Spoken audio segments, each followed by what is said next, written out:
ইসলামী আন্দোলন বাংলাদেশকে ছাড়াই ২৫৩ আসনে নির্বাচনী ঐক্যে পৌঁছেছে জামাত ইসলামী ও এনসিপি সহ ১০ দল। তবে ইসলামী আন্দোলনের জন্য ৪৭টি আসন ফাঁকা রাখা হয়েছে, যা নিয়ে জোটের ভেতরে ও বাইরে তৈরি হয়েছে অনিশ্চয়তা।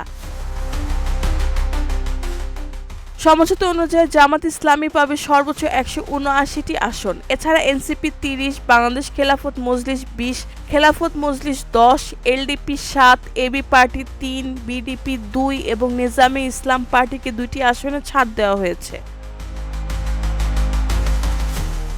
জোট সূত্র জানায়, ইসলামী আন্দোলন নির্বাচনী ঐক্যে যোগ না দিলে ফাঁকা রাখা ৪৭ আসনে জামাত প্রার্থী দেবে।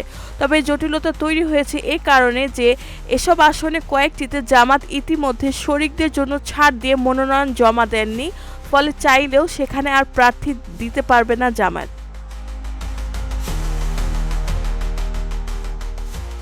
অন্যদিকে ইসলামী আন্দোলন বাংলাদেশ আজ শুক্রবার নিজস্ব কার্যালয়ে সংবাদ সম্মেলনের মাধ্যমে তাদের অবস্থান স্পষ্ট করবে। দলটি শেষ পর্যন্ত নির্বাচনী ঐক্যে না এলে ফাঁকা রাখা ৪৭ আসনে যেখানে জামাত প্রার্থী রয়েছেন সেখানে প্রতিদ্বন্দ্বিতা করবেন।